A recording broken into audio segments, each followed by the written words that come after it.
ఖమ్మం జిల్లా మధుర నియోజకవర్గం రామచంద్రాపురం అనే గ్రామంలో ఒక రైతు తను కష్టపడి పండించిన పంటను తన బండి మీద పెట్టుకుని అమ్ముకోవడానికి వచ్చాడు. ఒక కట్ట గోంగూర ఎంత అని అడిగారు కస్టమర్. 10 రూపాయలకి ఒక కట్ట అని చెప్పాడు రైతు. 10 రూపాయలకి ఒక కట్ట, 10 రూపాయలకి 2 కట్టలైనా ఇవ్వు లేదా 5 రూపాయలకి ఒక కట్టైనా ఇవ్వు అంటూ బేరమాడాడు ఆ వ్యక్తి. నువ్వన్నా రైతు బాధ నీకు తెలియదా అని అంటూ ఆ రైతు తన ఆవేదనను ఎలా పాత రూపంలో చెప్పాడో మీరు చూడండి. తెలుసానే అన్నా, ఇది ఒకటి తెలుసా? రైతు బాధ తెలుసా? నేను పంట పండించిన రైతు పత్తి ఏ ఫలితం లేకుండా రైతునయ్యి పుట్టినాను, రైతునయ్యి పెరిగినాను, రాయినయ్యి నేను పుడితే రంది లేకుంటుందునయ్యా.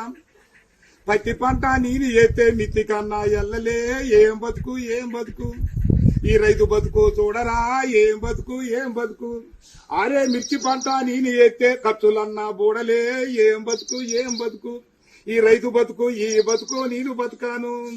పల్లెరుగా ఎల్లో పలుగురాల్లా చేను కాడ పాములు తెల్లల్లా తిరిగి ఎద్దులాగా ఎద్దు నాగి వానగుంటల నీళ్లు దాగి ముళ్ళ కంచాలెక్కి దూకితే గడ్డి మోపే గొంగడాయే పెంటగడ్డే పక్కల ఎత్తుని ఏం బతుకు ఏం బతుకన్నా, ఈ రైతు బతుకు ఏం బతుకు.